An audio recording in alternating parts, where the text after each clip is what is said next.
안녕하십니까. 국립축산과학원 가금연구소 이화선입니다. 전 이 시간에는 산란계 농장 내 잔류농약 제거와 환경 개선 방법에 대해서 말씀드리도록 하겠습니다. 우선은 이제 산란계사의 닭진드기가 어디에 분포하고 있는지를 말씀드리고, 효과적인 축사 청소 및 소독 방법, 그리고 계산의 잔류농약 제거 방법, 그리고 요약을 말씀드리도록 하겠습니다. 닭진드기를 보면, 닭진드기 이제 앞 시간에서도 많이 들으셨을 텐데요. 닭진드기는 7일에서 10일의 생활사 주기가 있습니다. 그래서 성충이 되면 하루도 안 되는 시간, 12시간에서 24시간 내에 알이 나오게 됩니다. 그래서 이런 식으로 반복이 빠르기 때문에 굉장히 번식력이 강하죠. 특성을 보면 이제 밤에 주로 움직입니다. 그래서 야행성이고 유서성이면서요.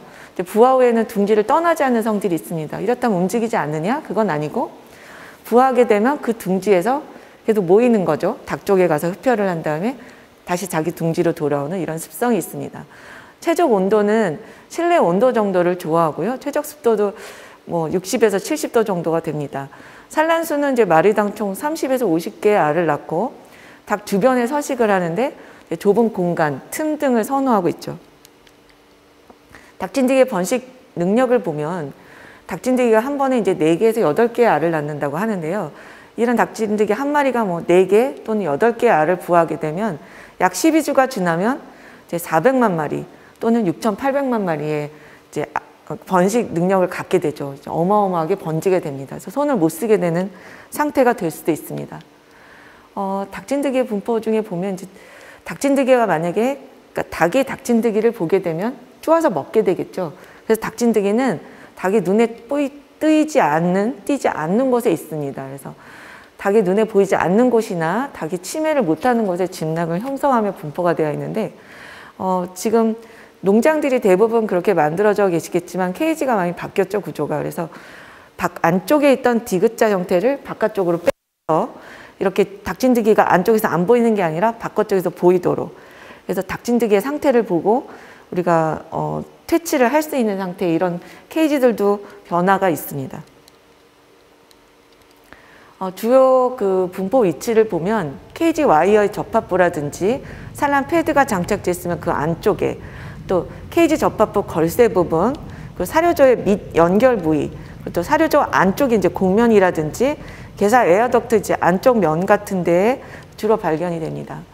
그리고 에어블로와 케이지 사이 이렇게 좁은 틈새들, 그리고 덕트 사이의 플라스틱 이음새, 이런 것에 이제 주요 분포를 하게 되죠. 이제 에어덕트 같은 경우에는 개분을 말리는 에어블로어 덕트 이제 내부에 있는데, 평소에 에어블로어가 불고 있을 때는 닭진드기가 살 수가 없겠죠. 그렇지만 이제 그 평소에도 먼지나 이물질이 많이 쌓여 있는 상태에서 개군이 출하되고 사용하지 않을 때, 이럴 때 닭진드기는 이 안으로 들어가게 되겠죠. 그런데 청소를 안 하시게 되면 결국 사육 중에 밖으로 다시 나오게 돼서 다시 번식하고 증식하게 됩니다. 계산의 주요 분포 위치는 앞서 말씀드린 대로 그 위치들이고요. 이제 빨간색 화살표로 어느 부위인지 그림으로 한번 나타내 보았습니다. 효과적인 축사 청소 및 소독 방법에 대해서 두 번째로 말씀을 드리겠습니다. 그 축사 내부에 오염이 되는 상태를 보면은요, 그 차량이라든지 야생조류, 그다음에 야생동물, 그다음에 시설물 또는 급수 시스템, 이렇게 또 있거나 아니면 인접 농가나 사람이나 중추에 의해서도 유해 세균이라든지 바이러스, 기생충 등의 유입으로 인해서 악성 질병이 이제 유입될 수 있는 가능성이 있죠. 그 닭진드기 오염 요인도 지금 현재 축사 내부 오염 요인과 크게 다르지 않습니다. 축사의 청소는 다음과 같은 절차로 이루어지게 되는데요. 이제 구서, 소독, 먼지나 유기물 등을 제거하고 이제 세척과 건조가 이루어지게 됩니다. 그래서 저희 보통 보면 이제 구서 작업을 하기 위해서는 이렇게 자갈을 깔아놓거나 이제 그 쥐가 들어가지 못하게 이제 트랩을 설치하거나 이런 부분들이 있죠. 그리고 또 이제 먼지나 유기물들 제거, 그다음 뭐 소독이라든지 건조, 이런 상태가 있습니다. 좀 더 자세히 안으로 들어가게 되면 일단 먹을 것이 있으면 이제 쥐들은 들어오게 되어 있습니다. 그래서 개분이라든지 사료 같은 먹을 것들이 많이 있죠. 그래서 이런 것들이 있기 때문에 이제 구서 먼저 퇴치를 하는 게 중요한데요. 쥐는 사실 퇴치를 한다는 것 자체가 매우 어렵죠.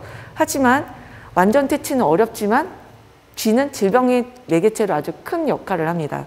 그래서 웬만하면 쥐가 들어오지 않도록 최대한 보이면은 다 잡으셔야 됩니다. 그러니까 천장이나 벽체와 같이 퇴치가 어려운 부분에 주로 서식하고 있죠. 축사 주변이나 인근 수풀에도 주로 서식을 하고 축사에 접근을 하게 되는데요. 그래서 아까 앞 슬라이드에서 보여드린 대로 이제 자갈 같은 것들을 깔게 되죠. 그래서 지속적이고 좀 광범위한 구서 작업이 필요하긴 합니다. 그래서 뭐 CO2로 이렇게 딱 때려서 잡는 뭐 이런 트랩들도 있고, 또 이제 쥐약 같은 거를 설치해 놓은 트랩들도 있습니다. 또 끈끈이를 이용해서도 많이 그 퇴치를 하고 계시죠. 구서가 일어나면 이제 소독을 하게 됩니다. 1차 소독이 들어가게 되는데요. 왜냐하면 개분이라든지 유기물 등은 2차 오염원으로 작용이 될 가능성이 있기 때문에 사전 예방적으로 소독이 필요합니다. 그래서 이렇게 바깥쪽에서 뿌려주실 수도 있고 개분이 있는 안쪽에서도 뿌려주실 수는 있습니다. 그 출하가 된 후에 보면은 대부분 이런 형태를 띠실 겁니다. 그래서 뭐 워낙 깨끗한 농장 같은 경우에는 뭐 이 정도 아니실 수도 있지만 대부분은 먼지라든지 유기물들이 이렇게 곳곳에 끼어 계실 겁니다. 그래서 긴 빗자루 등을 이용해서 먼지나 거미줄 등을 우선 제거를 해주시는 게 중요합니다. 유기물의 제거인데요. 평사 같은 경우에는 주로 이제 기계 장비를 이용하게 되시죠. 그래서 스키드 로더로 쭉 밀어주시게 될 겁니다. 그리고 또 케이지 같은 경우에는 개분 벨트에 남아있는 개분을 이제 분무기라든지 걸레로 사전에 제거를 좀 해주셔야 됩니다. 그래서 이것이 이제 손을 안 타면 좋겠지만 사람 손을 타야 좀 더 깨끗해지니까 이제 곳곳에 깨끗하게 사전에 제거를 해주시면 좋고요. 사료통이라든지 계란 이송 벨트에 남아있는 찌꺼기는 수세미 등으로 깨끗하게 제거를 해주시면 됩니다. 유기물을 제거할 때도 그렇고 세척을 할 때도 마찬가지인데요. 세척 전에 몸을 보호하기 위해서는 이제 필요한 장비 등을 착용하시는 게 좋습니다. 그래서 모자, 마스크, 그리고 장갑을 끼워주시고 의복도 이제 착용을 하시면 좋겠죠. 그리고 장화를 신어주시면 좋습니다.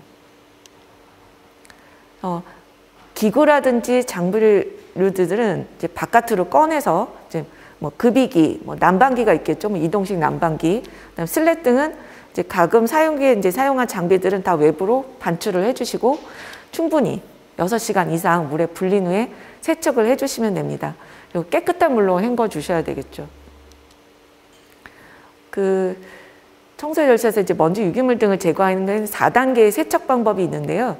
이제 세척을 하는 방법은 위쪽에서 아래쪽으로, 안쪽에서 바깥쪽으로 실시를 해주는 게 원칙입니다. 그래서 1차로 예비 세척을 하실 때는 낮은 압력으로 실시를 해주시고 이렇게 해주면 유기물이 이제 물에 불려서 쉽게 제거가 될 수 있습니다. 본 세척을 할 때는 이제 높은 압력을 사용하시면 되는데요. 이때 이제 물리적인 오염원들이 이제 제거가 되게 되죠. 그래서 세 번째로는 이제 계면 활성제라든지 소독제로 세척을 하게 되는데 소독 효과도 보면서 시간도 절약할 수가 있습니다. 그리고 그 다음에 이제 깨끗한 물로 세척을 해주시면 되죠. 그래서 그 사진을 보시면 이제 청소를 하고 있는 모습입니다. 그래서 이제 사료조라든지 그런 것들도 이제 전부 다 깨끗하게 꼼꼼히 다 세척을 해주시면 됩니다. 이렇게 세척이 끝난 이후에는 건조가 매우 중요한데요. 건조가 중요한 이유는 그 이후에 실시되는 소독의 효과를 높이기 위한 것입니다. 그래서 게사 내부의 물기가 완전히 제거가 돼 주어야 합니다. 그래서 스펀지와 같은 흡착제를 이용해 하셔야 되고요. 습도가 높거나 겨울철은 잘 마르지 않기 때문에 열풍기를 사용하시면 좋습니다. 근데 열풍기의 온도는 뭐 높으면 높을수록 사실은 좋습니다. 그래서 열풍기 온도가 뭐 60도 이상이 된다면 닭진드기 자체도 이제 퇴치를 할 수 있는 상황이 되는데요. 사실 이제 온도가 높으면 그 게사 내에 화재 위험성이 있기 때문에 아주 높은 온도를 이제 하시려면 24시간 그 열풍기를 사용하고 있는 상태에서는 계속 그 상황을 보셔야 됩니다. 그래야지 화재를 예방하실 수 있고요. 세척과 건조 작업은 이번 2회나 3회 정도를 반복 실시를 하시는 게 좋습니다. 이제 축사 내부의 소독인데요. 축사 내부의 소독이라는 것은 게사 내부의 이제 기구, 그다음에 설비류를 밖으로 다 치우고 깨끗이 청소한 후에 우리가 목표로 하는 그 병원체 제거에 가장 적합한 소독제를 선택해서 완전히 소독을 하는 것이죠. 그래서 개사 내부를 소독한 뒤에는 이제 사용하던 기구라든지 설비뿐만 아니라 사람이 이제 착용했던 장화, 의복, 그리고 내 손까지도 깨끗이 소독을 거친 후에 다시 들어가셔야 됩니다. 그렇지 않고 오염이 된 상태로 그대로 입실을 하시게 되면 그 자체가 그냥 오염돼 버리는 거죠. 그래서 소독의 의미가 다시 없어질 수가 있습니다.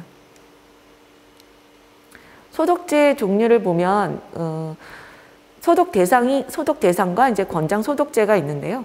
축체와 사람을 보면 이제 구연산, 주로 좀 안전한 물질들을 사용하게 되어 있고, 축사 내부에 이제 축산 기구 등을 보면 가축이 있을 경우에는 좀 더 안전한 구연산, 가축이 없을 경우에는 알칼리제와 염소제를 사용할 수 있습니다. 축사 외부도 이제 저희가 소독을 하죠. 근데 이때는 이제 좀 더 강한 효과가 좋은 알칼리제를 사용하시면 좋고요.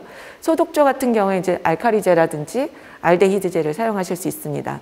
차량은 이제 복합 산성제라든지 알칼리제, 산성세제를 사용할 수 있고요.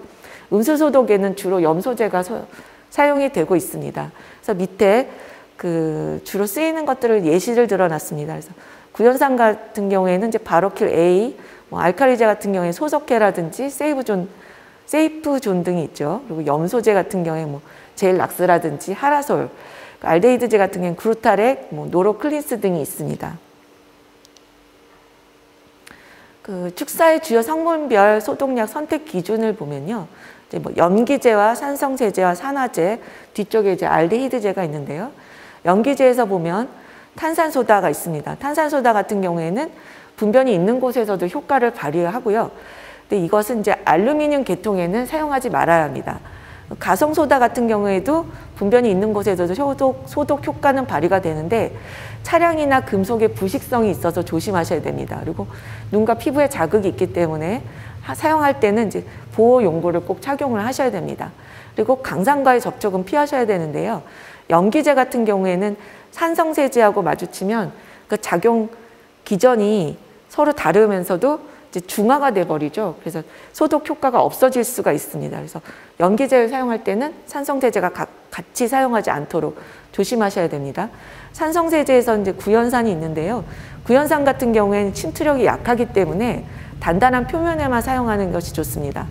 그리고 사람이라든지 축체, 의복에도 소독에도 이제 적용이 가능하고요. 그러니까 복합 염류 같은 경우에는 이제 광범위하게 적용이 가능합니다. 근데 축체에는 이제 제외하고 나머지에 사용이 가능하죠. 그러니까 산화제 같은 경우에는 분변이라든지 우유가 있는 대상물에는 사용이 금지되어 있습니다. 그래서 유기물에 의해서 효과가 감소되기 때문에 반드시 사용 전에 이제 청소를 해주시면 좋고요. 눈과 피부에 독성이 있기 때문에 보호장구를 착용하시는 게 좋겠죠. 그리고 이소시안 나트륨 같은 경우에도 분변, 우유 등이 있는 곳에는 사용을 금지하시고 반드시 사용 전에 청소를 하시고 정제이기 때문에 이것은 사용 직전에 물에 희석하셔서 사용하셔야 됩니다. 그 다음은 알데히드제가 있는데요. 포름알데히드 같은 경우에는 물을 피해야 되는 자동차 내부라든지 전기기구 등의 소독에 사용됩니다. 보통 이제 휘발되면서 훈증 소독을 하게 되어 있죠. 그래서 소독 후에는 환기를 철저히 하시고 가스 흡입을 하지 않도록 주의를 하셔야 됩니다. 그래서 유독성 가스이기 때문에 외부 방출은 금지되도록 주의를 하셔야 되고요. 물과 차염소산, 염소 등이 있을 경우에는 사용을 금지해야 됩니다. 글루타르 알데히드도 있고요. 포르말린도 있습니다. 근데 포르말린 워낙 자극성 가스가 배출되기 때문에 사용자의 주의가 매우 요해지는 물질입니다.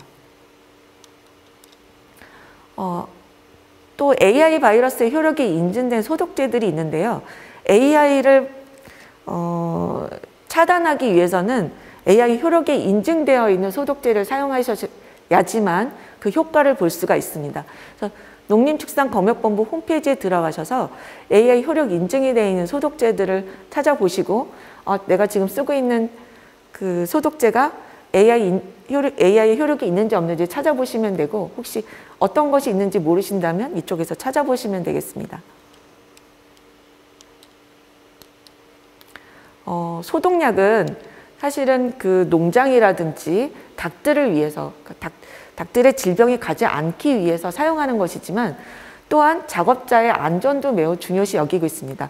예전 같으면 효과, 효력에만 중점을 두었다면 요새는 사용하는 사람, 작업자의 안전도 매우 중요시 여기고 있죠. 그래서 소독약을 살포할 때는 주의사항을 꼼꼼히 읽어보셔야 됩니다. 저희 한번 같이 볼까요?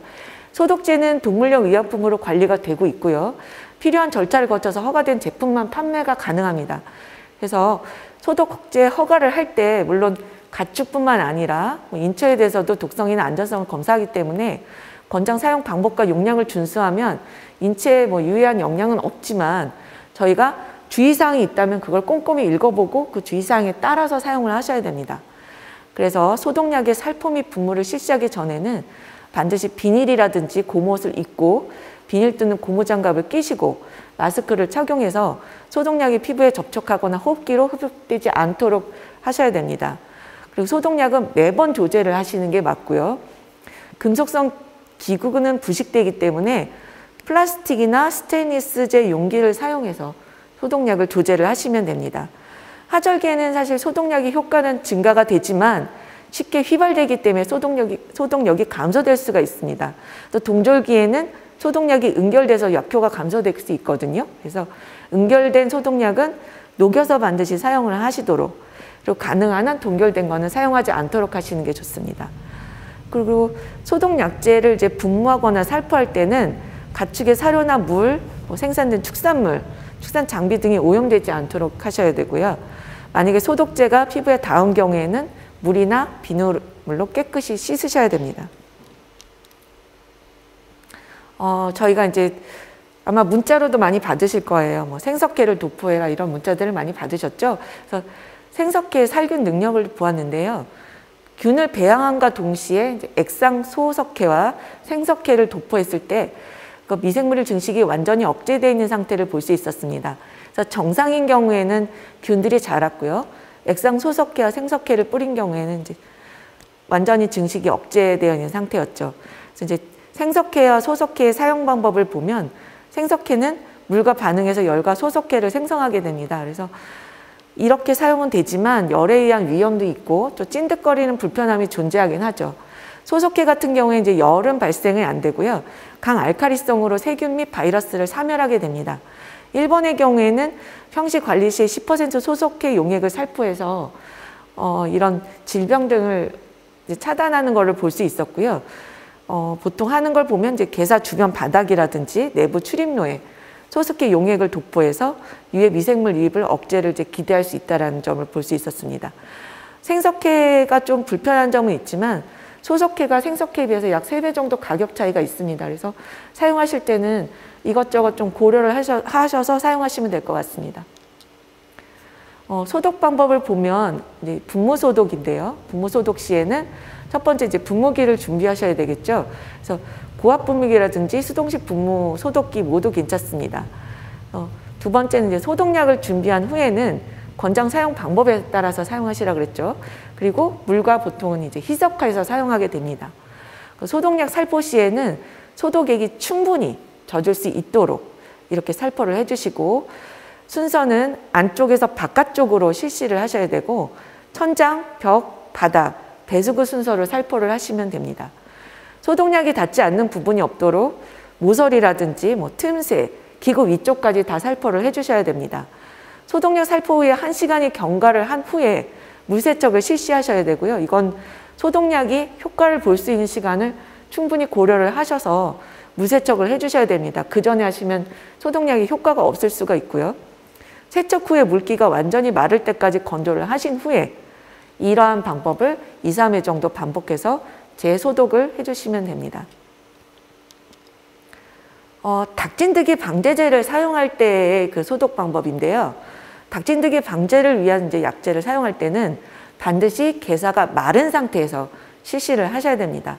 희석 배율은 약제 종류별로 지침에 따라서 사용을 하시면 되고요.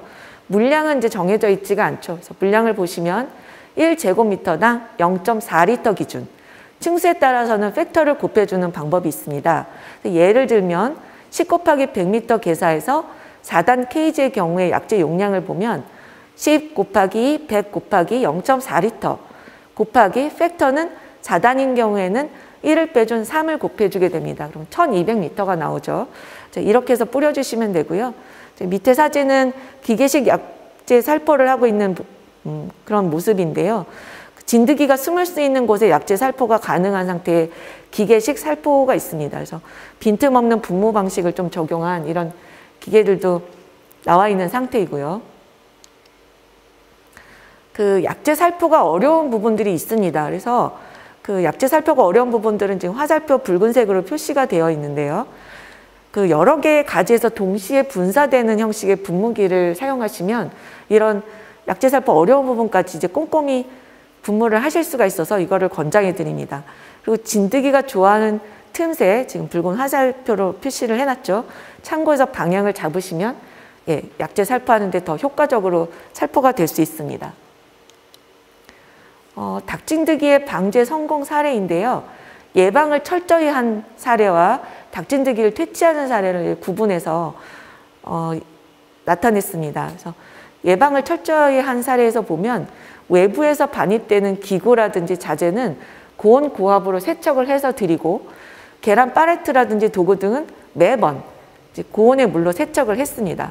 그래서 개사 간에는 기구의 이동을 이제 금지를 시켰죠. 그래서 서로 오염되는 걸 막았고 모든 개사 입구에는 살충제를 넣은 발소독조를 설치해서 이걸 항상 밟고 들어가도록, 그리고 농장 근무자의 물품에 진드기가 감염 여부가 있는지 확인을 철저히 해보는 겁니다.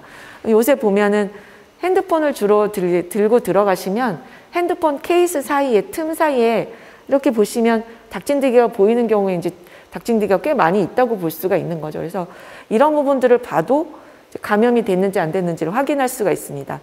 그리고 올아웃이 실시된 후에는 닭장 전체 구석구석에 고온 고압으로 세척을 해주는, 이렇게 해서 이제 예방을 철저히 하는 그런 사례가 있었고요. 닭진드기 퇴치형을 보면 닭진드기의 이제 효과적인 약제를 선택을 했습니다. 그리고 올아웃 시행 후에는 모든 먼지를 제거를 해주고 개사 전체를 적시듯이 충분히 약제를 살포를 했습니다. 그 모든 개사시설을 분해를 한 다음에 소독조에 침전을 시켰고 10일간 구석구석 고온 고압으로 세척을 해줬습니다.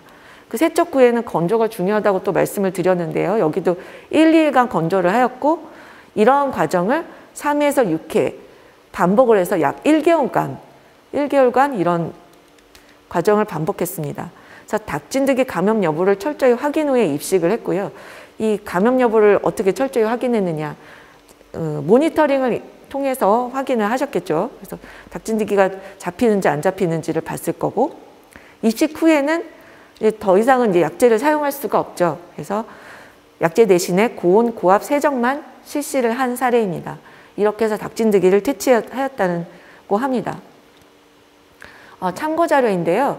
현재 그 닭진드기용 살충제 등록 현황을 보면 2021년 3월 기준이고 20종이 지금 등록되어 있는 상태입니다.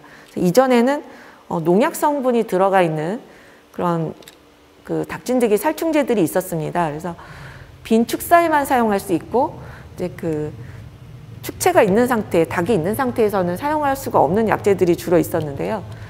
현재도 뭐 마찬가지긴 합니다. 근데 주로 그 식물 추출물이라든지 뭐 그 천연 물질들을 이용해서 나와 있는 유효 성분이 나와 있는 것들이 있는데요. 이러한 경우에는 빈축사에 사용해야 되지만 부득이한 경우라고 단서를 달아서 산란기가 있는 개사에 사용 가능하다. 그렇지만 축체라든지 사료에 직접 분무는 금지되어 있는 이런 약제들도 있습니다. 그래서 좀 더 농약이 나오는 거를 이제 꺼려 하시는 경우에는 이러한 그 천연 물질들이 있는 약제를 골라서 사용하시면 되겠습니다. 이것도 참고 자료인데요. 뭐 천연 물질을 이용해서 이제 닭진드기 방제제를 개발하고 있는 현황입니다. 그래서 앞으로도 뭐 서울대에서도 했고요. 뭐 농업과학원에서도 하고 있고 뭐 여러 가지 연구 업체에서 이제 연구 사업 쪽으로도 많이 개발이 되고 있는데요. 추후에도 뭐 그 좀 더 안전하고 그 농약이 아닌 물질들로 닭진드기를 우리가 차단하고 퇴치할 수 있는 물질들이 나올 거라고 좀 기대가 되고 있습니다. 세 번째는 계산의 피프로닐 제거 방법에 대해서 말씀드리겠습니다. 피프로닐과 피프로닐 설폰의 특성을 보면 피프로닐 섭취 시에는 간에서 피프로닐 설폰 형태로 대사가 되고요. 체지방이 좀 저장이 되는 상태이고 똥이나 계란이라든지 비듬 등으로 배출이 됩니다. 지방 친화적인 물질이기 때문에 물에서 잘 제거가 되지 않고요. 사육시설에 부착돼서 장기간 지속적으로 존재합니다. 특히 플라스틱 재질은 철제보다 오염이 심하고 제거가 어려운 부분이 있습니다. 피프로닐의 산출 방식을 보면 피프로닐만 피프로닐의 잔류량으로 보는 게 아니라 피프로닐과 피프로닐 설폰을 피프로닐의 잔류량으로 보고 있습니다. 그래서 피프로닐이 분해가 된 상태로 분해를 시켰다고 하더라도 피프로닐 설폰이 남아있다면 피프로닐이 있는 것으로 판정이 되겠죠. 계산의 사육시설의 이제 오염 부위들을 보면요. 사료통에서는 그 사료 잔존물에도 계속 남아있을 수가 있습니다. 그래서 사료 잔존물 제거도 되게 중요합니다. 특히 체인식 급이기 같은 경우에는 중간중간에 껴있는 사료 잔존물을 반드시 제거를 해주셔야 됩니다. 그리고 사료통 밑면의 오염도 좀 많기 때문에 사료통 밑면의 오염을 제거해 주셔야 되고요. 급수기 같은 경우에는 가급적 분리를 해서 세척을 해주셔야 됩니다. 개분벨트 밑면에서 이제 오염을 또 제거해 주셔야 되고요. 에어덕트 같은 경우에는 뒷면에 있는 오염을 제거해 주셔야 됩니다. 진난 벨트는 아예 그냥 교체를 하실 수 있으면 교체하시면 좋습니다. 또는 이제 오염되어 있는 것들을 제거를 해주셔야 되겠죠. 피프로닐 설폰을 제거하는 순서인데요. 이 중에서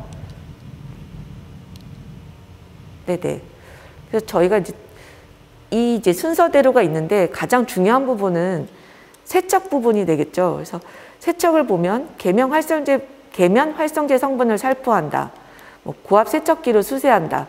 이 부분이 이 피프로닐 설폰 제거의 이제 키포인트라고 보실 수 있습니다. 자, 피프로닐 설폰을 제거하는 방법을 그림으로 모식되어 있는 것을 좀 더 쉽게 설명을 드리도록 하겠습니다.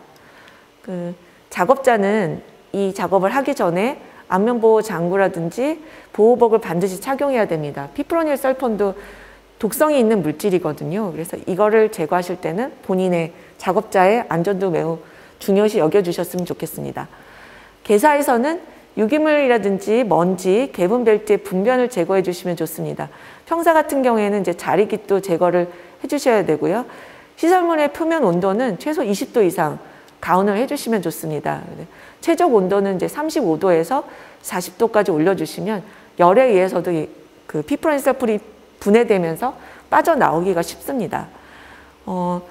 세 번째는 분리인데요. 시설물을 분리할 수 있는 경우와 분리 이제 하지 못하는 경우가 있을 수 있겠죠. 그래서 시설물을 분리하지 못할 경우에는 시설물 표면에 5% 소다액을 살포한 후에 마르지 않은 상태로 30분 이상을 대기합니다. 그리고 15% 과산화수소를 소다액에 젖은 상태에서 살포를 하고 최소 1시간 이상 두는 산화 과정을 거치면 되고요. 4번.